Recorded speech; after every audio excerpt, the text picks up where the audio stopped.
Hi everyone, कैसे हैं दोस्तों।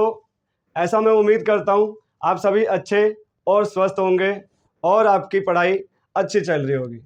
दोस्तों, मेरा प्रयास है कि मैं एग्ज़ाम ओरिएंटेड क्लास आपको प्रोवाइड करवाऊं ताकि कम समय में आपकी प्रिपरेशन बेहतरीन हो सके। आज इस क्लास में हम जानने वाले हैं थ्रस्ट और प्रेशर के बारे में। दोस्तों, थ्रस्ट और प्रेशर यानी कि इसको हिंदी में प्रणोद बोलते हैं दोस्तों, और इसको हिंदी में दाब बोलते हैं। तो थ्रस्ट और प्रेशर के बीच में क्या संबंध है, क्या कनेक्शन है, प्रेशर की क्या प्रॉपर्टी है, प्रेशर की क्या डेफिनेशन है, इसको समझेंगे। और थ्रस्ट किसे कहते हैं इसको जानेंगे। दूसरा दोस्तों, डेंसिटी का प्रेशर पे क्या असर होता है, और साथ ही साथ जानने की कोशिश करेंगे कि थ्रस्ट का प्रेशर पे क्या असर होता है। यानी कि जानने की कोशिश करेंगे दोस्तों कि प्रेशर पर एरिया का, डेंसिटी का या थ्रस्ट का किस प्रकार प्रभाव पड़ता है।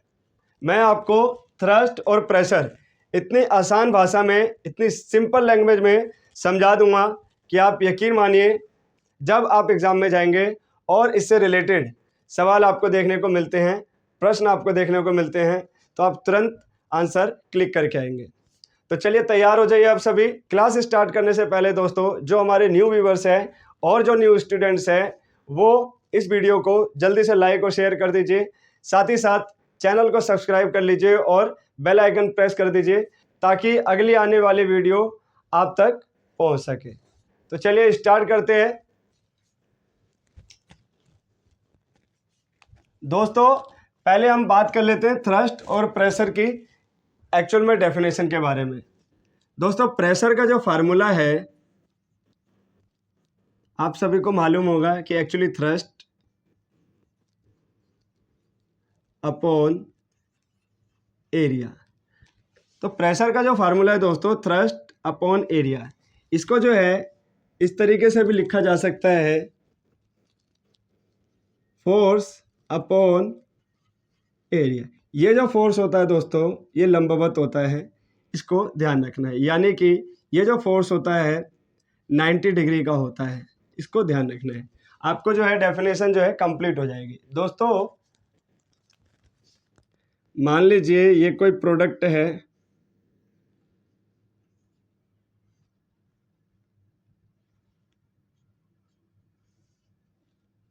मेरे को डायग्राम बनाने नहीं आता, ठीक है, बट मैं कोशिश करता हूँ। मान लीजिए और ये एक टेबल है,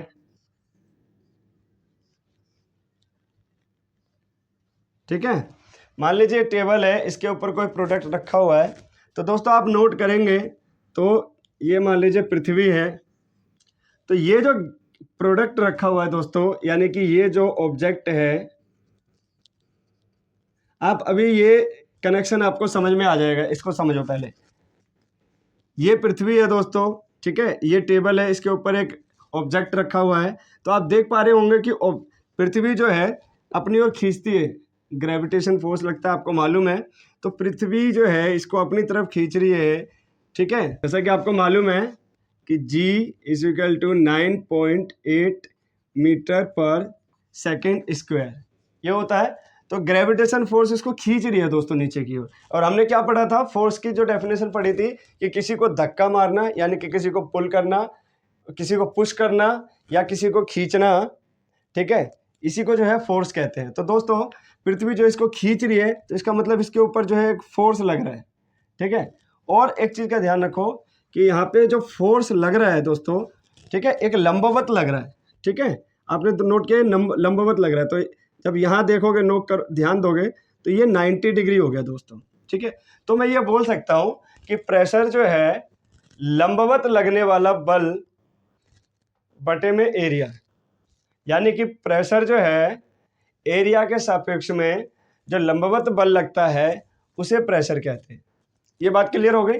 यही लिखा मैंने यहाँ पे, यानी कि 90 डिग्री लंबवत लगने वाला जो बल है, ठीक है, वो प्रेशर है। यानी कि एरिया के सापेक्ष में, ठीक है, एरिया के संदर्भ में जो है हम चीज़ों को देख रहे हैं, एरिया के सापेक्ष में जो 90 डिग्री यानी कि परपेंडिकुलर, ठीक है, जो बल लगता है किसी ऑब्जेक्ट पे, उसे प्रेशर कहते हैं। या मैं ये भी बोल सकता हूँ इसको कि प्रति इकाई क्षेत्र पर, एरिया क्या है, क्षेत्रफल होता है, तो प्रति इकाई क्षेत्रफल पर लगने वाला लंबवत बल या 90 डिग्री पे लगने वाला जो बल है, प्रति इकाई क्षेत्रफल पर लगने वाला, ठीक है, 90 डिग्री का जो बल है, 90 डिग्री पे जो लगता है परपेंडिकुलर जो है बल, उसको प्रेशर कहते हैं।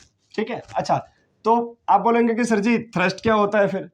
ठीक है, तो दोस्तों थ्रस्ट एक प्रकार का बल है जो 90 डिग्री का जो बल लग रहा है, ऊपर से जो धक्का मार रहे, ऊपर से जो ऐसे दबा, ऐसे जो प्रेस कर रहे हैं, यही जो है बल है। यानी कि फॉर एग्जांपल मान लो ये एक कील है, ठीक है दोस्तों, ठीक है, और ये एक दीवार है, ठीक है, एक मान लो ये हथौड़ा है, ठीक है, तो यहाँ से जो है किसी ने इस पे मारा, तो इस पे जो ये लंबवत जो लगा है ना, ये जो लंबवत इस कील पे लग रहा है बल, ये क्या है, थ्रस्ट है। ठीक है, और इसकी वजह से जो दीवार पे जो प्रेशर लग रहा है वो क्या है, वो प्रेशर है। ठीक है, दीवार पे जो बल लग रहा है वो प्रेशर है और कील। तो इस अब एक चीज देख लो दोस्तों, ठीक है, कि अब यहाँ का जो क्षेत्रफल है ना, कील का जो क्षेत्रफल है दोस्तों, एकदम कील को पतली कर दी जाती है। जब कील पतली हो जाती है तो उसका जो क्षेत्रफल है, एरिया जो है वो दोस्तों एकदम कम हो जाता है। और एरिया अगर कम होगा तो प्रेशर और एरिया, ये कई बार क्वेश्चन एग्जाम में पूछा हुआ है, इसको समझ लो। प्रेशर और एरिया, प्रेशर और एरिया के बीच में जो है संबंध जो है कई बार पूछ रखा है, तो इसलिए समझो। जब एरिया बहुत कम कर दिया जाएगा, क्या कर दिया जाएगा, कम, जब एरिया को कम किया जाएगा तो जो प्रेशर है वो बढ़ेगा। यानी कि इसके बीच में जो है विपरीत संबंध है, अगर ये कम होगा तो ये बढ़ेगा। ठीक है, अभी और एग्जांपल दूंगा तो उससे, अभी मैं आपको एग्जांपल दूंगा उससे और क्लियर हो जाएगा आपको। अगर ये एरिया बढ़ाया जाए तो आप ये समझ लो जो प्रेशर है वो कम होने लगेगा, सिंपल। ठीक है, तो इसके बीच में समझ में आया दोस्तों। जैसे हम मान लो कील है, कील की नोक एकदम पैनी कर दी जाए, बहुत पैनी कर दी जाए, तो क्या होगा, वो कील आसानी से अंदर घुस जाएगी। क्यों, क्योंकि उसका जो एरिया है बहुत कम कर दिया। जब एरिया बहुत कम कर देंगे तो प्रेशर उस पर बहुत ज़्यादा लगेगा।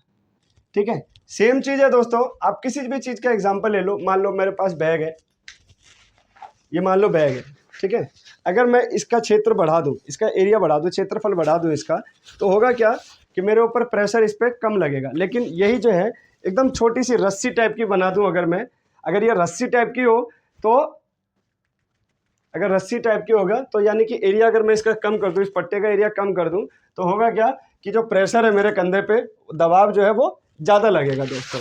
तो आप ये, आई होप कि ये बात समझ में आ रही होगी आपको। और भी कोई एग्जांपल है वो मैं दिखा देता हूँ। ठीक है, मान लो ये है, ठीक है, अभी मैं, ये मेरा हाथ है नीचे, तो मैं इस पर ऐसे प्रेस कर रहा हूँ, दबा रहा हूँ। ठीक है, तो ऊपर से क्या लग रहा है, थ्रस्ट लग रहा है 90 डिग्री का, यानी कि ऊपर से एक बल लग रहा है। ठीक है, अब बल कहाँ पे लग रहा है दोस्तों, नीचे की ओर, तो मेरे हाथ में दब रहा है। लेकिन जो है वही जो है दोस्तों, मैं इसका अगर जो है इसमें कुछ लगा दूँ यहाँ पे, ठीक है, अगर यहाँ कुछ लग जाएगा तो क्या होगा, इसका क्षेत्र जो है बढ़ जाएगा। जैसे ही एरिया इसका बढ़ेगा तो होगा क्या कि मेरे हाथ पे जो है दबाव कम लगेगा। ठीक है, तो ऐसे बहुत सारे एग्जांपल जो है आपको दैनिक जीवन में देखने को मिल जाएंगे।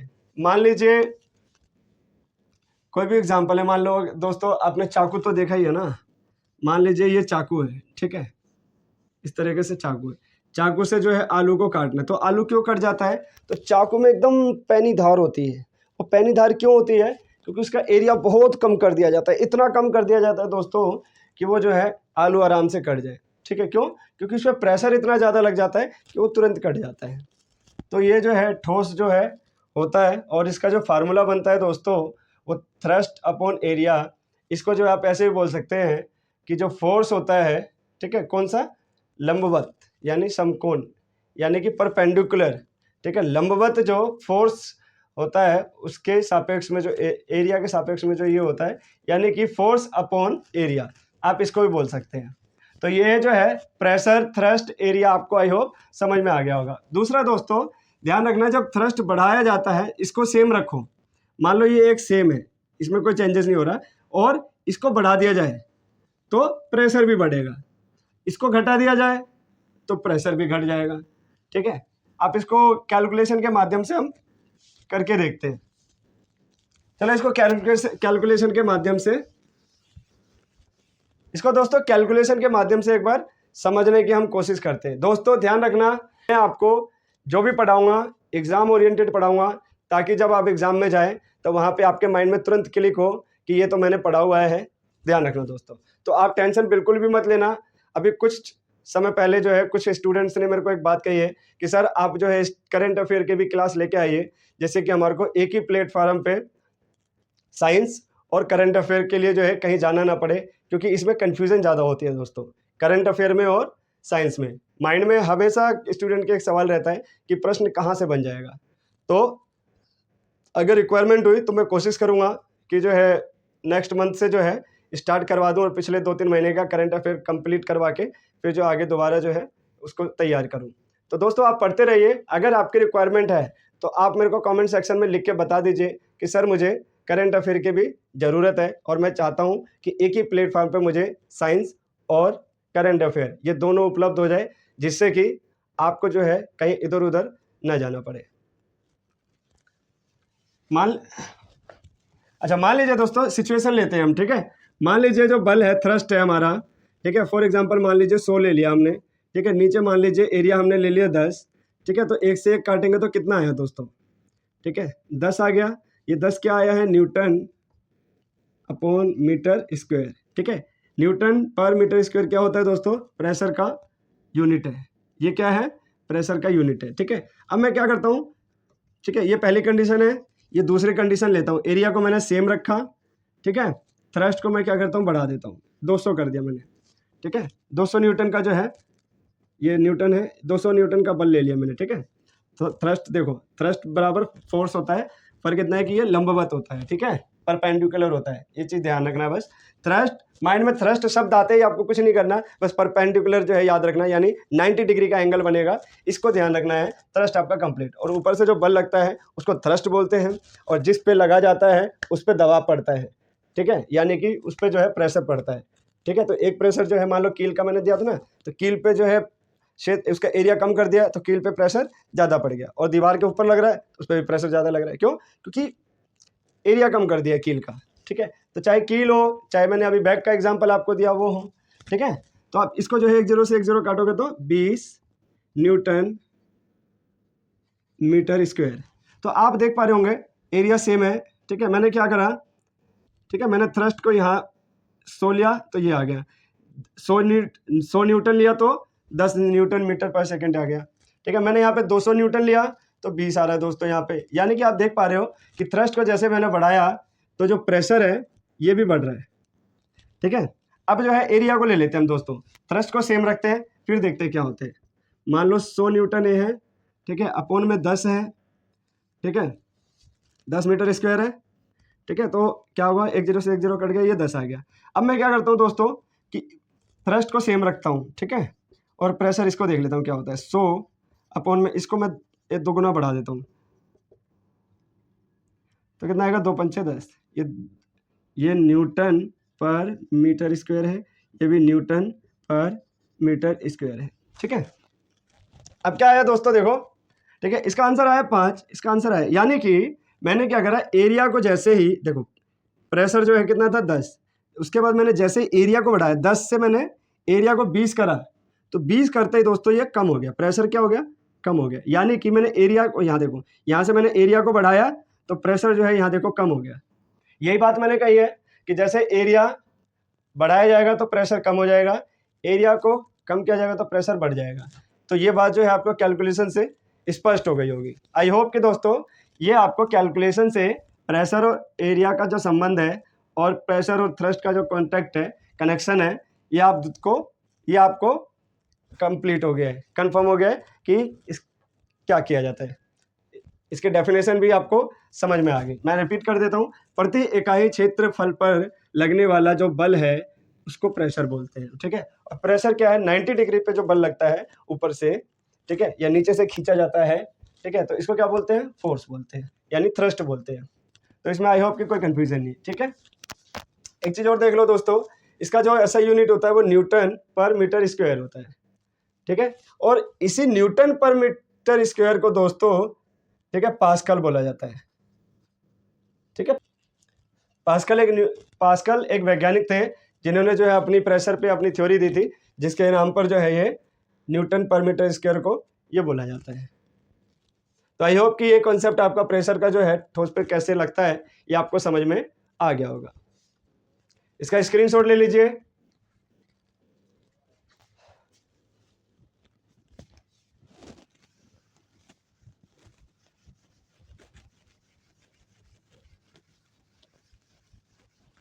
तो दोस्तों ये बात आपको समझ में आ गई। चलो अब एक चीज देख लेते हैं दोस्तों।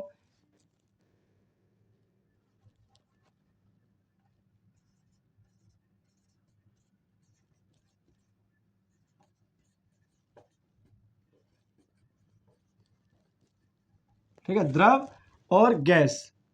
दोस्तों द्रव और गैस ये जो है तरल होते हैं, इसको तरल बोलते हैं, ध्यान रखना। ठीक है, लिक्विड फॉर्म होता है ये। ठीक है, ये लिक्विड आता है। इसमें जो है दोस्तों लिक्विड में, ठीक है, प्रेशर जो है क्या अपना रोल प्ले करता है, इसको एक बार समझ लेते हैं। बहुत आसान है दोस्तों, बहुत आसान है। इससे आसान मुझे लगता है कुछ नहीं होगा पूरे फिजिक्स में। इसमें कुछ दिमाग ही नहीं लगाना है। ठीक है, लेकिन अक्सर जो है बच्चे इसमें कंफ्यूज रहते हैं। क्यों? क्योंकि अब कंफ्यूज रहते हैं, क्या कर सकते हैं दोस्तों। ठीक है, अब समझ लीजिए। ठीक है, मान लो ये पृथ्वी है, इसके चारों ओर जो है वायुमंडल है। ठीक है, क्या है? वायुमंडल है। ठीक है, हवा है। ठीक है, विभिन्न प्रकार की गैसें हैं। तो दोस्तों सिंपल सी बात है। ठीक है, एक ऑब्जेक्ट मान लो यहाँ रखा हुआ है। ठीक है, और इस ऑब्जेक्ट को मैं यहाँ लेके आ गया, तो बस इतना ध्यान रखना है कि जब जो है ऑब्जेक्ट को ऊपर रहेगा तो इसके ऊपर प्रेशर कम लगेगा। ठीक है, और जब ये इसको नीचे लाया जाएगा तो इस पर प्रेशर इस पर कम लगेगा और इस पर प्रेशर ज़्यादा लगता है। ठीक है, यहाँ पे कम लगता है। ऐसा क्यों होता है दोस्तों? ऐसा क्यों होता है ये समझ लीजिए आप। ठीक है, ऊपर से जब दोस्तों नीचे लाते हैं, ठीक है, तो पहली बात इसका जो फोर्स है वो क्या होता है? बढ़ जाता है। फोर्स क्यों बढ़ेगा? क्योंकि पृथ्वी जो है, जब पृथ्वी के नज़दीक आएंगे तो जी का मान जो आपको पता है कि बढ़ जाता है। तो ये क्या है? उसका गुरुत्वाकर्षण बल इसका बढ़ जाता है। तो पहली बात तो गुरुत्वाकर्षण बल बढ़ गया, और मैंने आपको बताया था जब बल बढ़ेगा तो प्रेशर भी बढ़ेगा। तो यहाँ पे नीचे आया, ये ज़्यादा तेजी से खींच रही है पृथ्वी इसको, ऑब्जेक्ट को। ठीक है, तो इसका क्या होगा? प्रेशर ज़्यादा लगेगा। दूसरा ये कि ऊपर से जो है पृथ्वी जो है इसको कम तेजी से खींचेगी, इसको ज़्यादा तेजी से खींचेगी। ठीक है, क्योंकि हमने जी का मान निकाल के देख लिया था। तो क्या होगा? प्रेशर जो है यहाँ पे कम लगाएगा। दूसरा ये दोस्तों कि जो एयर के जो मॉलिक्यूल्स होते हैं, ठीक है, एयर के जो कण होते हैं, ठीक है, चारों ओर वितरित रहते हैं। ठीक है, तो नीचे आने के बाद जो हवा है वो ज़्यादा दाब लगाती है, और ऊपर जब पहुंच जाती है तो ऊपर जो है दोस्तों कम दाब लगता है। ठीक है, आई होप कि आपको समझ में आ रहा होगा। कोई भी चीज़ जब ऊपर रहती है तो ऊपर कम दाब लगता है। ठीक है, और नीचे जो रहता है, नीचे ज़्यादा प्रेशर लगता है। ठीक है, किसी भी ऑब्जेक्ट पे। तो इसके वजन में जो है कई बार इसलिए आपको डिफरेंस देखने को भी मिलता है। क्यों? क्योंकि नीचे दाब ज़्यादा लगता है। ठीक है, किसका दाब ज़्यादा लगता है?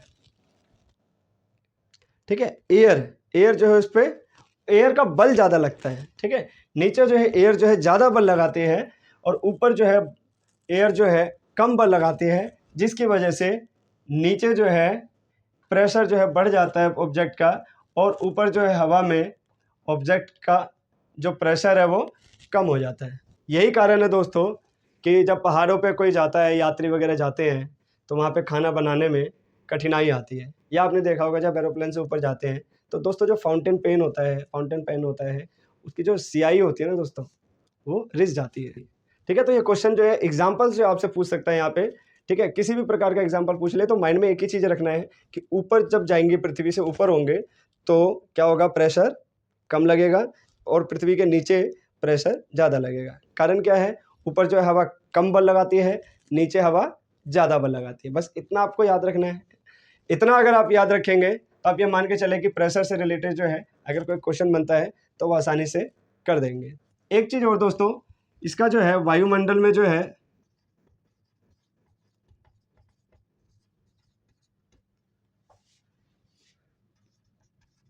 दाब की जो ऐसा यूनिट होती है, वायुमंडल में जो दोस्तों दाब का जो ऐसा यूनिट है वो क्या है, बार है। ठीक है, और ये चीज़ भी देख लीजिए, 1 बार बराबर 10⁵ न्यूटन पर मीटर स्क्वायर। ठीक है, ये प्रश्न आया हुआ है एक बार रेलवे में, इसीलिए मैं आपको बता रहा हूँ कि 1 बार बराबर 10⁵ न्यूटन पर मीटर स्क्वायर है। दूसरा ये कि वायुमंडल में दाब जो है उसका जो ऐसा यूनिट है वो बार है। एक चीज़ और आता है दोस्तों कि वायुमंडल में किस यंत्र के माध्यम से प्रेशर को मापा जाता है, तो आंसर आएगा बैरोमीटर। ठीक है, ये एक यंत्र है, ठीक है, जिसको जो है दोस्तों वायुमंडल में जो दाब है उसको मापा जाता है। ठीक है, ये भी कई बार जो है प्रश्न पूछ चुका है। हालांकि जो है अब जो है प्रैक्टिकल बेस्ड क्वेश्चन जो है रेलवे ने करना आरंभ कर दिया है, यानी कि प्रैक्टिकल बेस्ड क्वेश्चन आपको तभी समझ में आएंगे जब आपको इसका कॉन्सेप्ट समझ में आएगा। इसीलिए दोस्तों कॉन्सेप्ट को आप समझ लीजिए, ताकि जो एग्जाम्पल्स अगर पेपर में आ जाए तो आप उसको आसानी से करके आ सके, आपको कोई दिक्कत ना हो। तो मैं आपको वो सारे कॉन्सेप्ट बता दूंगा और आसान भाषा में समझा दूंगा कि जिसकी डेफिनेशन याद करने की आपको ज़रूरत नहीं होगी, क्योंकि वो दिमाग में आपके बैठ जानी चाहिए। और वीडियो को जब दोस्तों देखेंगे एंड तक, तो ध्यान रखना है कि 1 बार 2 बार 3 बार जरूर देखें। इससे क्या होगा दोस्तों, आपके दिमाग में बैठ जाएगा। जब दिमाग में बैठ जाएगा, और मैं हर सेशन में ये बात कहता हूँ, हर क्लास में एक बात कहता हूँ कि आप जो है जब भी बैठे तो पेन और नोटबुक ले लें। हालांकि कई टीचर्स आपको इसके लिए रेकमेंड नहीं करते हैं, इसके लिए प्रेफर नहीं करते हैं, लेकिन मैं आपसे ये ज़रूर बोलूँगा, क्योंकि जब एक बार आप वीडियो को देख लेंगे उसके बाद आप, मुझे मालूम है कि छोड़ देंगे। ठीक है, तो उससे होता क्या है दोस्तों कि आपको थोड़ी देर के लिए याद रहेगा, फिर वो चीज़ भूल जाएंगे। लेकिन कॉम्पिटिटिव एग्जाम को क्रैक करने की जब बात आती है, तो ये बार बार मैं और हर क्लास में ये आपको बोलूँगा, ताकि आपको ये याद रह सके। जब एग्ज़ाम क्रैक करने की बात आती है तो आपको क्या करना है, पहले याद करना है। ठीक है, उसको, ठीक है, मतलब कि पहले कॉन्सेप्ट को समझ लेना है, उसके बाद याद कर लेना है। याद होने के बाद में फिर उसकी रिवीजन करनी है और उसकी प्रैक्टिस करनी है। तो रिवीजन तभी कर पाएंगे आप और प्रैक्टिस तभी कर पाएंगे आप जब आपके हाथ में नोट्स होंगे कुछ। ठीक है, कई टीचर्स आपको जो है ये भी एडवाइस देंगे कि आप जो है हमारे नोट्स को डाउनलोड कर लीजिए। देखिए दोस्तों, आप दूसरे के नोट्स को डाउनलोड तो कर लेंगे, गूगल पे भी आपको मिल जाएगा और तमाम जो है सोर्स अवेलेबल है। लेकिन दोस्तों आपकी जब अपनी प्रिपरेशन की बात आ रही है ना, तो आपकी खुद की जो प्रिपरेशन है वो स्ट्रॉन्ग तभी होगी जब आप खुद से जो है नोट्स बनाएंगे। आप छोटे नोट्स बनाएं, कोई प्रॉब्लम नहीं, लेकिन आप अपने नोट्स बनाएं। इससे क्या होगा कि आपका कॉन्फिडेंस लेवल बढ़ेगा दोस्तों, और जब आपका कॉन्फिडेंस लेवल बढ़ेगा और आपकी अंडरस्टैंडिंग जो है स्ट्रॉन्ग हो जाएगी, तो आप देखेंगे कि आपको जो है पढ़ने में भी मजा आएगा, आपको क्वेश्चंस करने में भी मजा आएगा, और आपकी जो प्रिपरेशन है वो कम समय में एक बेहतरीन हो जाएगी। गलत तरीका मत चुनिए, शॉर्टकट के चक्कर में मत फंसिए। यूट्यूब पे अगर या कहीं पे भी आपको कोई ये बोलता है कि आपको एक वीडियो देखने के बाद कभी ज़रूरत नहीं पड़ेगी, दोस्तों एक चीज़ मान लीजिए कि पास वही होता है जो खुद अपनी मेहनत करता है और खुद अपनी प्रैक्टिस करता है, और प्रैक्टिस भी वही करता है, रिवीजन भी वही करता है, जिसे कॉन्सेप्ट क्लियर हो सके। तो कॉन्सेप्ट पे फोकस करिए, चीज़ों को समझिए, इमेज के माध्यम से समझिए, पढ़ के समझिए, और जब आपको समझ में आ जाएगा तो उसकी रिवीजन और प्रैक्टिस करिए, और देखेंगे आपकी एग्ज़ाम आने से पहले पहले आपकी जो प्रिपरेशन है वो इस लेवल की हो जाएगी कि आपको खुद यकीन नहीं होगा अपने ऊपर। ठीक है दोस्तों, तो द्रव और गैस में जो प्रेशर है वो आपको समझ में आ गया। इतने यहाँ से जो है क्वेश्चन बने हैं, तो इसलिए मैंने आपको ये करवाया है। एग्जाम्पल्स आपके पास में आएंगे तो आई होप कर लेंगे, क्योंकि एग्जाम्पल वो कुछ भी दे सकता है। जरूरी नहीं है कि लूसेंट में जो लिखा हुआ है वही दे, या जरूरी नहीं कि जो एनसीईआरटी की बुक में लिखा है वही दे। ठीक है, एग्जाम्पल्स वो बदल भी सकता है, इसीलिए मैंने 2 ही एग्जाम्पल आपको जो है कोट करवाए हैं। इसका स्क्रीनशॉट ले लीजिए दोस्तों। अभी जैसा कि मैंने दोस्तों आपको बताया कि बैरोमीटर के ऊपर जो है कई बार जो है रेलवे ने प्रश्न किया हुआ है। ठीक है, तो मैं चाहूँगा कि इसको आप समझ लीजिए। ठीक है दोस्तों, जब ये अचानक से सडनली जब ये अचानक से नीचे गिर जाए ना, तो ऐसा माना जाता है कि आंधी तूफान आने की संभावना है। आंधी तूफान आने की पूरी संभावना है। और अगर ये धीरे धीरे नीचे गिरे, यानी कि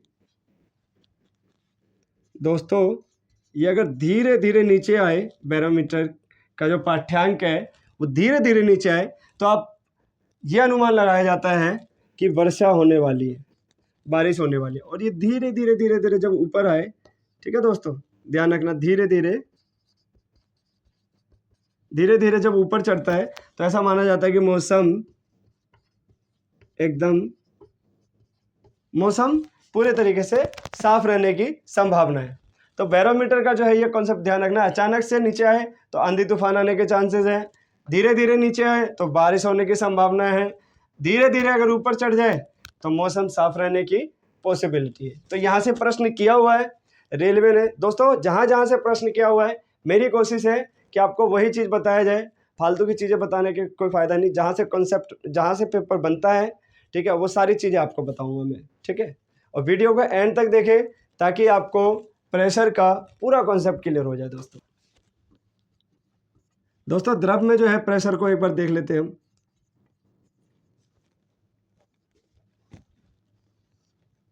ठीक है, मान लो दोस्तों यहाँ पे पानी है, ठीक है, ये पानी है दोस्तों, ठीक है।